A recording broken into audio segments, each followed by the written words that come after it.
Rob Montgomery at the Smart Film School in Berlin. I want to take a deep dive on a fun music creation app for your iPad called Touchscaper. And in this segment, we're going to look and listen to what this fantastic instrument can do. Let me just start by opening it up and touching it. It's a really beautiful touch instrument. You do not need pencil for this. It does layered sounds. Over here are chords. G, A, D. And as I touch, I can express. With a long touch, I can do a multi-touch. I can bring up strings, but I can change those instruments. This is what I want to show you. This radar user interface, the lower notes are here in the middle, the higher notes are up here. There's a ribbon controller you can activate on the bottom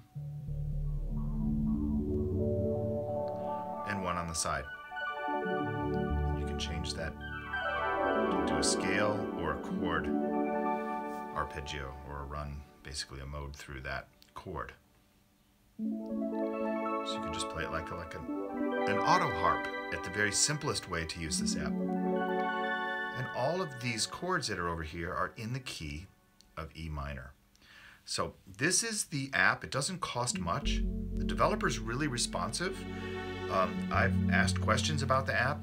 It's also got a lot of probability engine type of voodoo going on behind the scenes, a lot of dark arts of really cool music creation. And what I like to do is, as I'm cutting scenes like in LumaFusion of some maybe outdoor nature scenes that I filmed from travels, I'll often then switch over to this app and be inspired by the sounds that come out of it. And I just want to show you in this next segment just a little bit of the end result of just using an app like that and just using the screen recording function built into your iPad so that you can combine pictures and music and come up with something really cinematic. Here, let's look at this first example.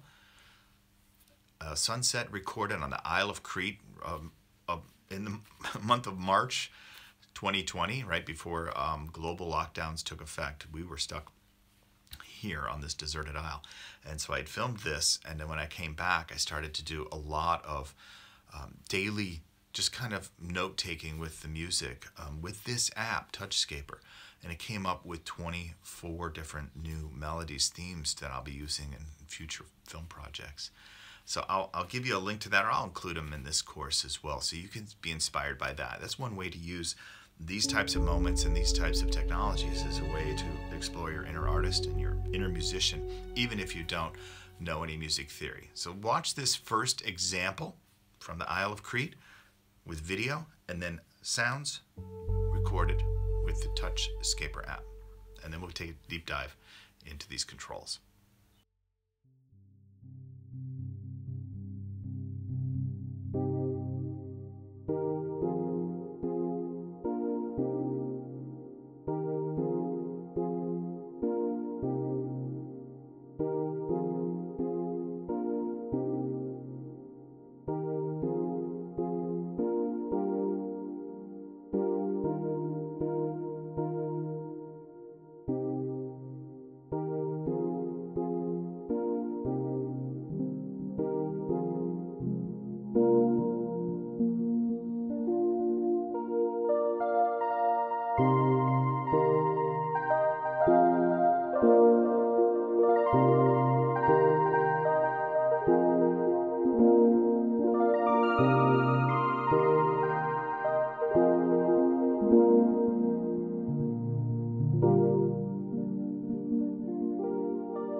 There are so many different ways to use Touchscaper.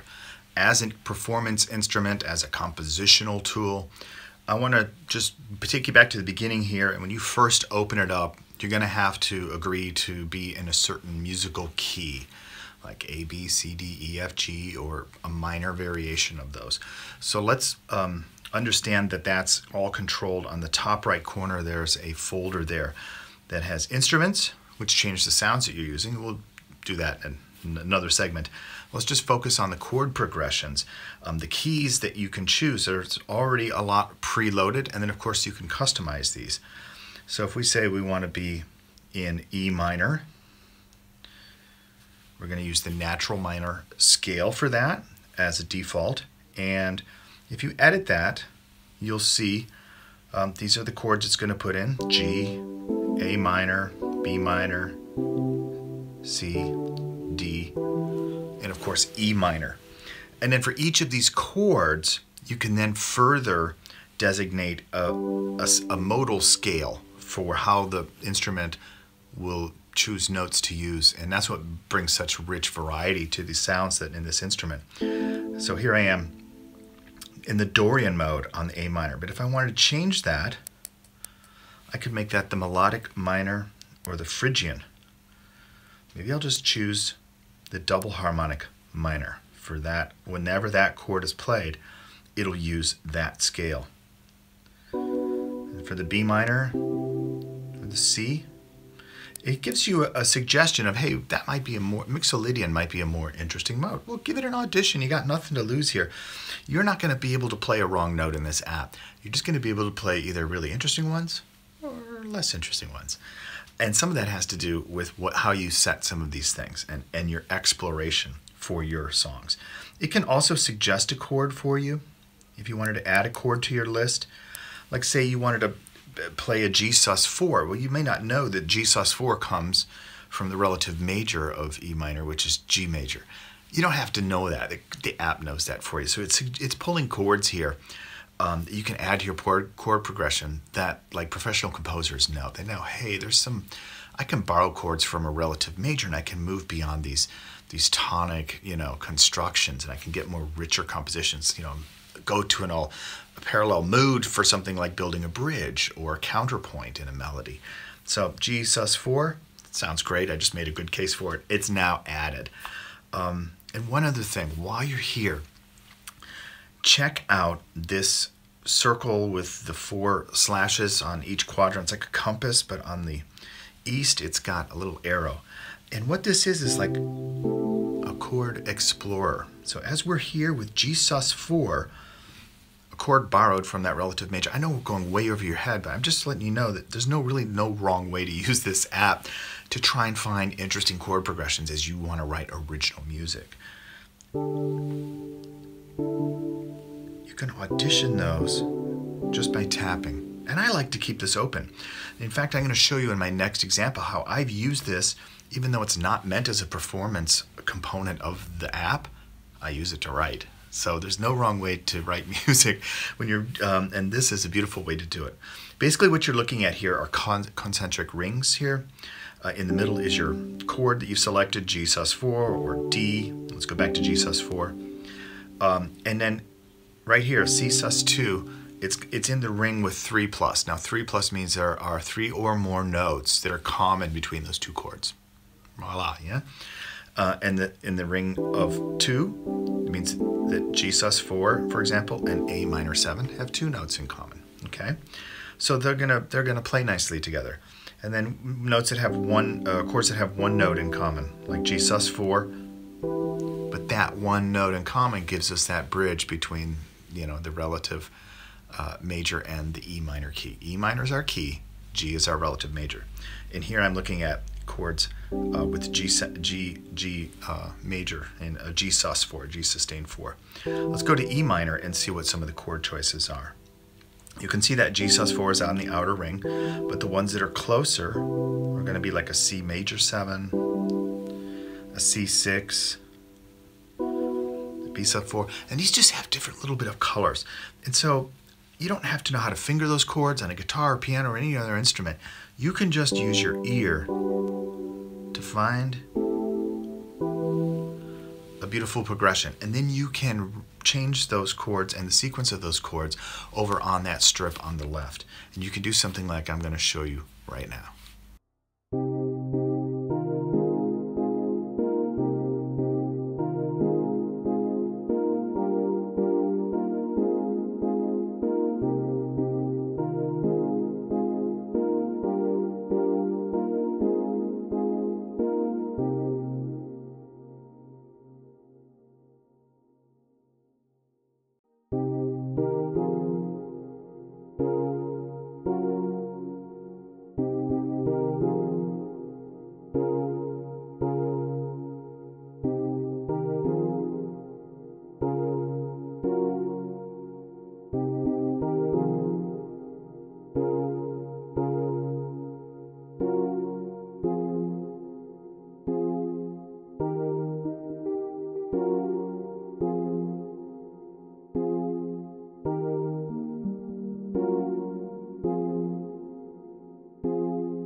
Hey, Rob Montgomery here at the Smart Film School, and we just had a nice little dive into some preliminary chord progression building, which is one of the really strong features of this app.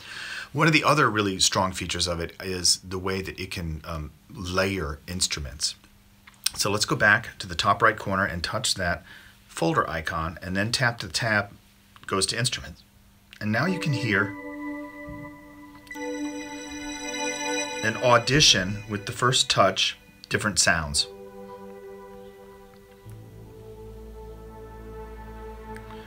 And you can favorite them with a star. That's what I do.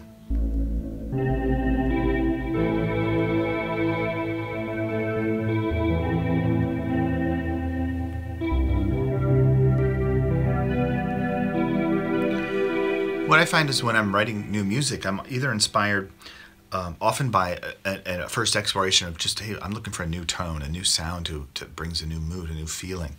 And so I'll start often with instruments. And then, or I'll start with a key. I'll just say, what does B major sound like? I don't know that I've ever written a song in B major before. And just see if that inspires you. And then you just kind of switch between both and say, okay, what's a good sound for B major?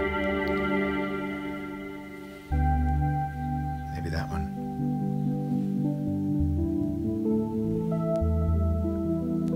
And then you're on your own. And then you're on your own. But that basically starts you off. So we're going to say that instrument, and then with a scene of, we can make a new scene here with that instrument. Let's say, yeah, we want B major, just because we just said that out loud. We'll say B major, we'll say use that chord. And now we've got our first chord in B major with this sound. I can just say generate chords. There's a tab down there for generate chords. And all your current chords except B will be replaced. And it will use the B major scale. So now we've got B major.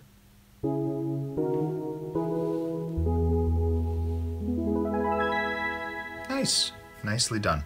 And then when we want to add some variety, we'll definitely use this chord explorer. Oh, by the way, I just need to pause 1 second. If this thing gets in your way, you can make it toggleable so that I don't have to keep there and keep moving it out of the way. This is a nice little thing, by the way. You can switch between chords. This chord progressor, you know, it'll do that for you if you want. But if you tap on the gear icon and you say, show the chord looper button, that's what this little thing is called. This looks like a little drum with just the chord looper buttons down in the bottom left down here. Now I can make it go away. I'm just focusing here on chord progressions and instruments. That's my foundation. This thing is great for when you want to do some automation. Okay, you want to have it do sequencing. Okay, so that's later stage stuff. When you're starting out, you just want to be able to play the instrument and have it inspire you for a certain feeling, a pace, a mood. And now we can, oh, I forgot to tell you that there's a little button over here on the Chord Explorer that is a key. And if you tap on it, it'll basically show you more chords. Chords that are, especially in that outer ring, only have one note in common with your root chord. And these can sometimes be like bridge chords as you modulate. It still brings you home, but they're at the outer edge of what will work in your key. And so they're nice when you're looking for that little bit of spice. You want to switch it up, turn off the key symbol there, and explore some chords in that outer ring. Okay, so there's a power tip for you there. Okay, so this, now we're in B major. If I want to save this, I can now give this a name. I can say this is, it's going to do by default the date and time. But we'll just call this B major Bob, yeah, just to give it a unique name. You can call it whatever you want. And now I can sit there and to add some scales to any of those, make them, see if I can find anything that might be more interesting. The suggestions for interesting are really interesting. It says the Dorian mode here might be more interesting. I kind of agree. It's so much fun. And then you just save. You just overwrite B major Bob. There is advanced work you can do. So if you really wanted to dial into, behind the scenes here with which scale notes will be used from, D sharp, Dorian, minor to build that, you can do that. And you can add that chord to the chord looper, which was that thing I disabled. So that's where you do that, is under advanced. Chord looper is advanced stuff, so don't worry about that right now. You can do so much. Once you get the screen cleared and clutter-free away, tap on the bottom left there. You've got a lower ribbon, and that's a different instrument than our main. And where we control that is under the gear icon, the keyboard instrument right here. We can say we would like that to be, let's say,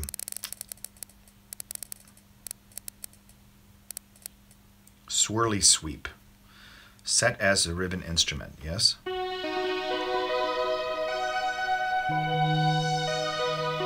now I have two different sounds, two different layers playing off of each other. And that can give me some richness.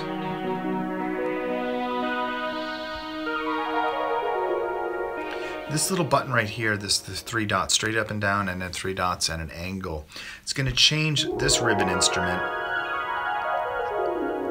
When it does, it's going to play like all the notes in that scale for that chord, which we know for the D sharp minor is going to be Dorian. But if we play with the straight up and down, it's just going to play just the notes in that chord versus the whole scale. So you get kind of a little flourish, a little way to improvise around that and never hit a wrong note. How fun is that? Okay, so now we're ready to, again, when we pull this, we're ready to explore. Once we pull this up, get some swells. If you go to the left, it'll go to the left. If you go to the right, it'll go to the right. And here's what's cool. These 2 buttons on the bottom right. Let's explore that for a minute. So I'm going to start with a chord here, and I'm going to tap the icon with the finger and the little halo on it. And that's going to hold that. So now I'm hands-free, but it's holding that note. And if I tap the world icon, or the little nucleus of the atom, you hear it? It's starting to randomly orbit each of those touches. So that kind of gives me a base. And then I can change chords just by tapping on the chord locator. Just moving up the B major scale.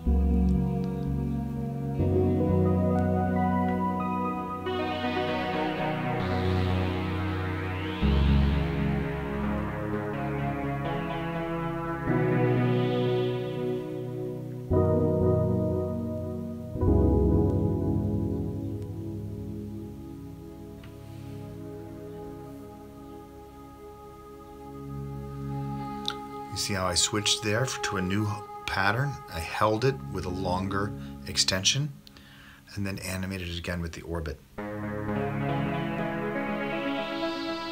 you can do that as much as you like.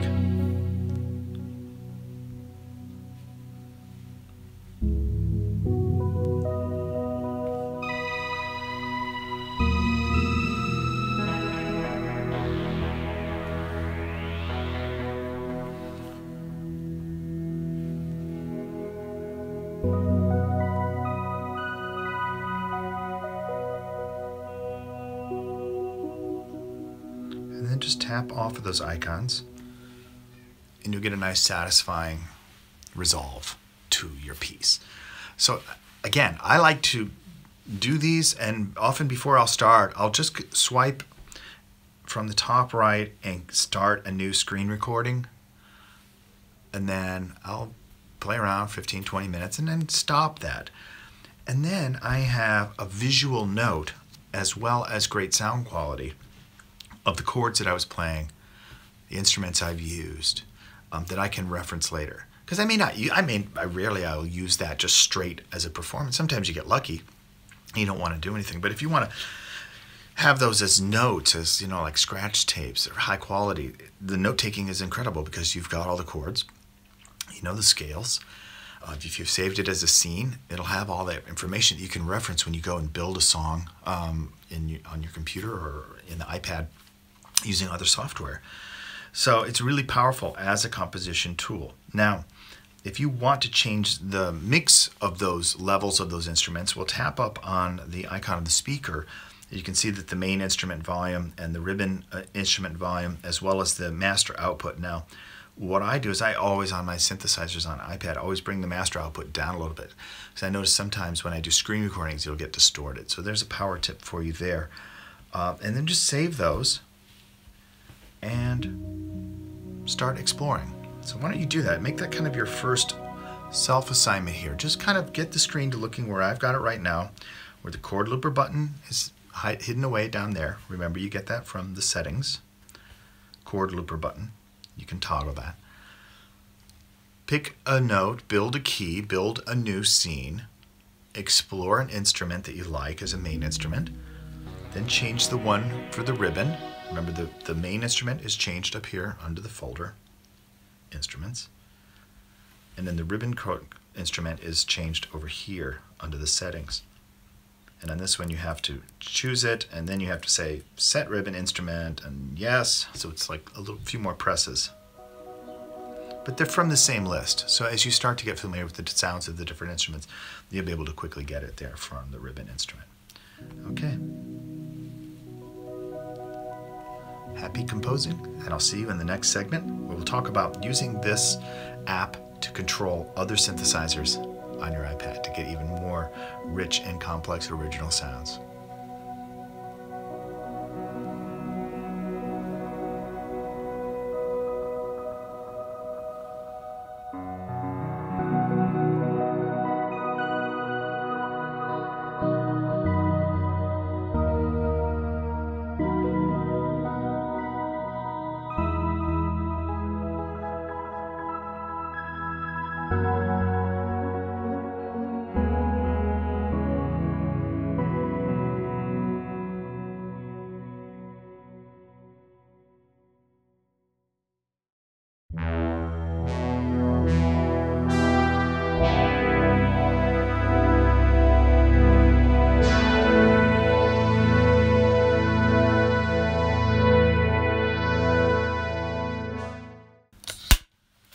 Wouldn't it be cool if you could use the Touchscaper app to control other instruments on your iPad?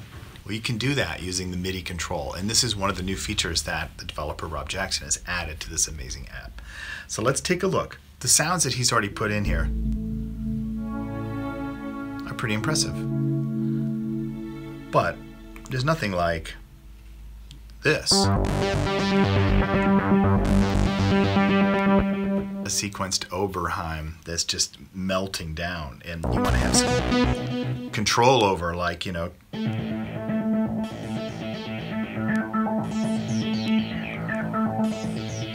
the resonance there. Alright, we're back in the late 70s. This is my home sweet home, and now I can connect that great sounding synth app to Touchscaper using the MIDI controls.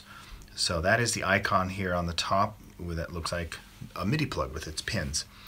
And you can set, you can already see that the Arturia SEM, that's the SEM is the name of that Oberheim synthesizer.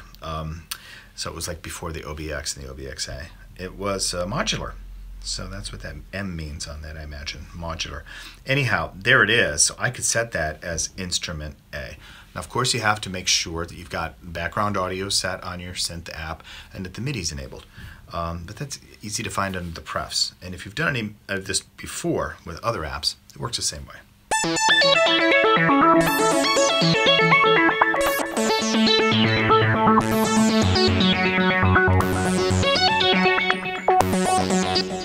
So now I can mix that.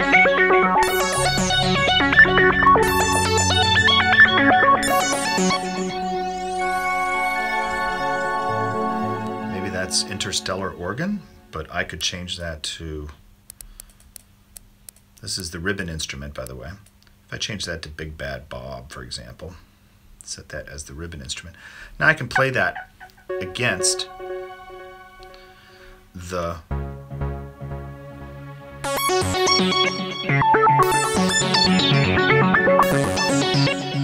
I can still use the hold function and the orbit function. I can change keys, I can change chords, and I can then mix that instrument level here.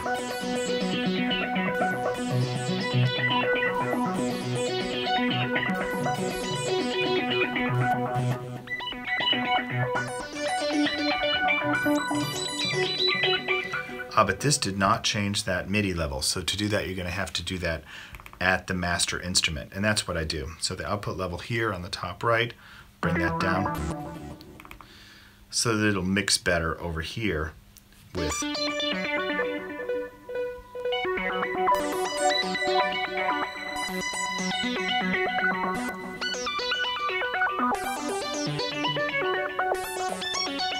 So that's cool, because this instrument does not allow you to play in a specific key or a specific scale mode, but combined with the Touchscaper, you get that capability. Let's audition a couple other synthesizers. As you can see, here's my collection. These are my primes. So I've got my Oberheim, I've got my Mini Moog, I've got my Poly 6, I've got my organ, I've got my Jupiter. Cauldron is a really cool one. Cauldron gives you sounds like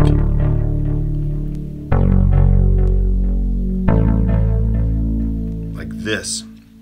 And actually here, under my favorites, I have several of these, like Leben or Muster or Wollen. Yeah, these are all presets named after German verbs, because when I got this app, I was also studying A2 level German every night, so it was just a way to keep it on my mind and give them unique sounds. These unique sounds I was making and finding specifically as a collection that I used on an award-winning movie called Festival of Light, which was, the soundtrack was all from this synthesizer. So now I can take that synthesizer today and I can attach it to Touchscape and I can do more with it. Yeah, that's the idea.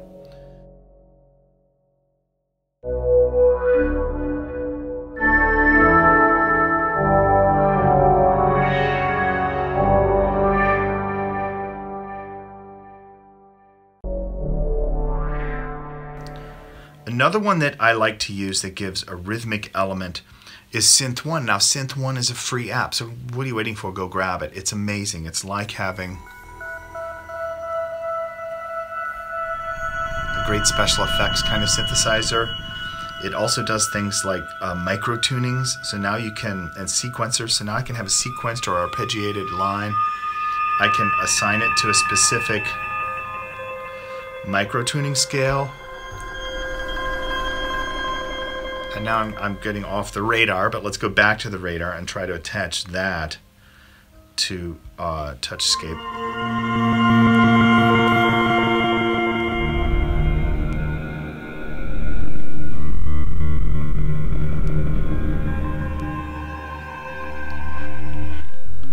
Now, if your audio starts to crap out a little bit, you can try using a newer iPad. This is an original iPad Pro. It's from 2016. But it's pretty cool. It could just be that the volume needs to come down a little bit. Or it's got that noise as part of its character. Anyways, that's a pretty disturbing soundscape for, you know, probably a tense moment in a film. When you want things to sound like they're breaking a little bit.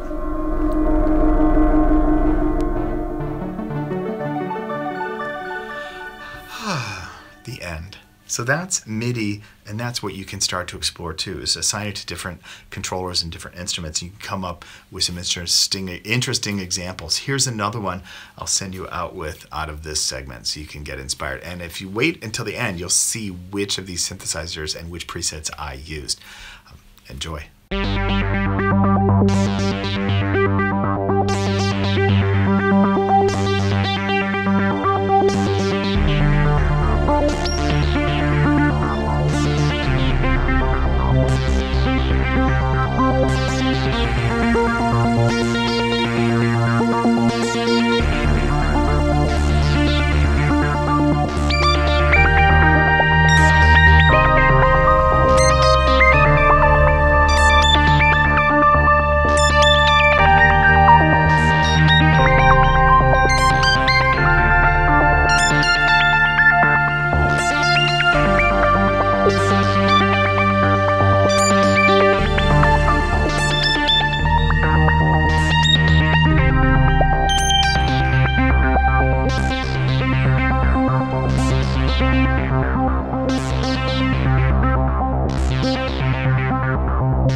Touchscaper has an amazing built-in sequencer. Now, sequencer apps are a dime a dozen in the iOS music world, but having it integrated into this instrument makes it something a little bit special and something that we can build upon once we get chord progressions and instruments sorted out and we kind of know a little bit about how other performance modes work, because this can auto-generate basically dance tracks for you. And it's a lot of fun. So let's dig in here.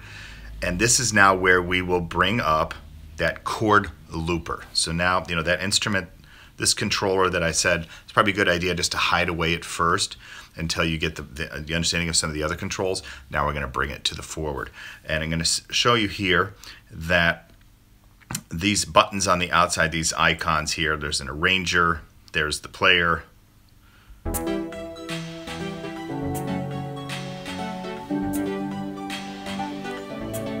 And now I can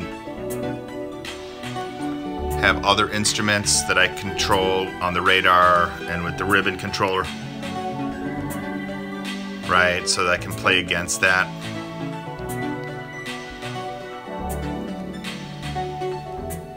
Start and stop there. So that's just with that lower left button there, start and stop to a beat, okay?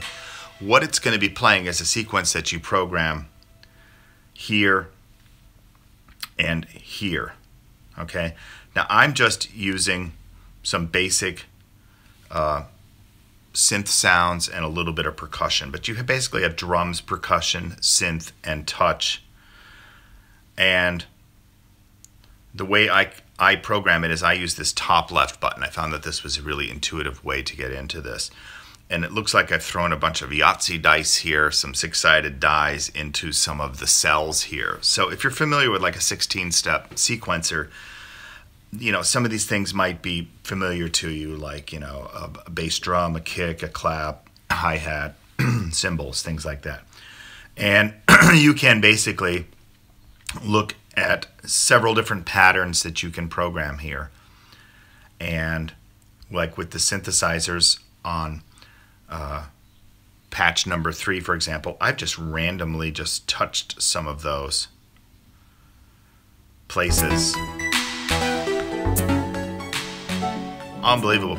Now that the thing about the numbers 1 through 6 of the dice, basically this is going to feed information into what the developer calls a probability engine. So it creates a certain amount of randomness, musically oriented randomness, with 6 being the least likely to be a variation each time the pattern changes, and everywhere in between different numbers. So if you experiment with that.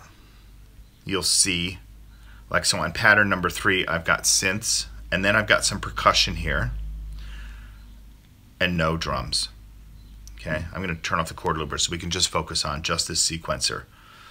And you see for each of those sounds, like for percussion, I can change the instrument that's being used to play it back. So I can use an 808, a 909, a Linn drum machine, a DMX, SDS, or 727. So these are like famous sounding drum machines. And so with your pattern, you can audition it.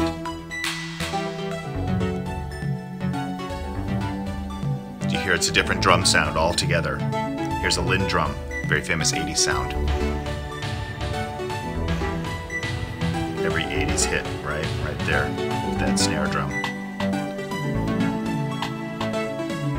So EDM.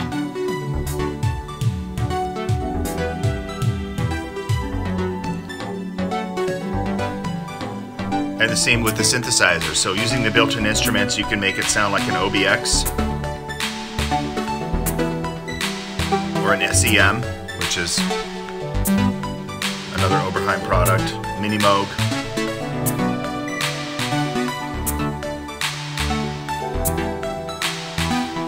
And so on. So how do we get, oh, and then these, you can have the rainbows show up for the touches.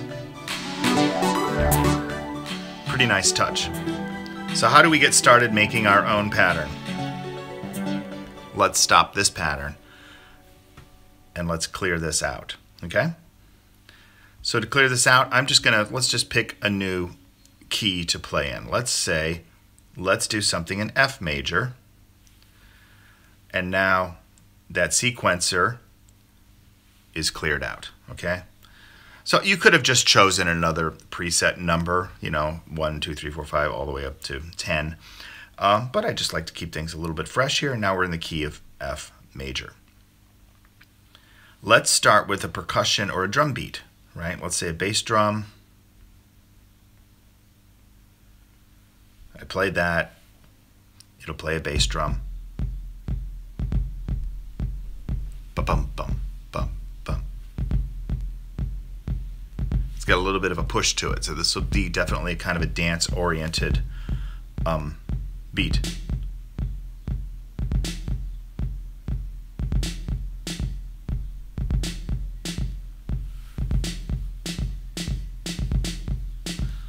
That's enough for a simple pattern. Now I can build on maybe a synth part over that.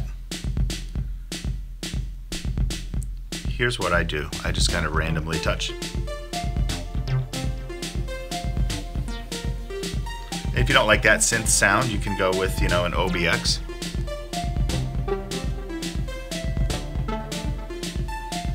Maybe the SEM sounds a little fatter. And then with percussion, I could add maybe, you can see there's a clav, there's a rim shot.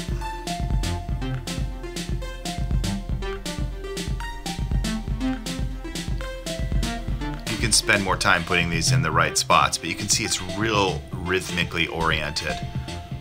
So that can be pattern number 1 on our sequencer. And, you know, I can make that go away. And I can just perform over it. Beautiful, like we already have talked about. But there's more we can do, and that is with the touch. So I'm going to go back in, and now I'm going to go from drums, percussion, synth, and to touch. Now touch, you can imagine, will give us some, as it plays those chord progressions, it'll cycle through, it'll loop through. So now it's just giving us an F major feel, yeah? And if I want to start and stop it, I can just use that chord looper button on the bottom left. Make the chord looper go away.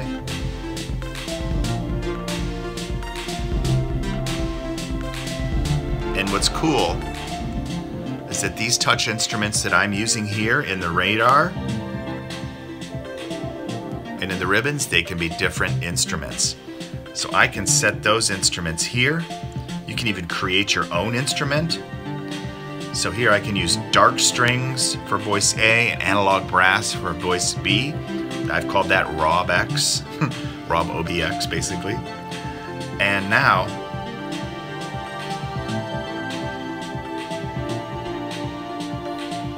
those sounds go onto those controllers, and these touch sounds I can also change the sonic characteristic of. So you can see right, its orbit is selected right now, but I could do that to swells or chords, and let's hear what that sounds like.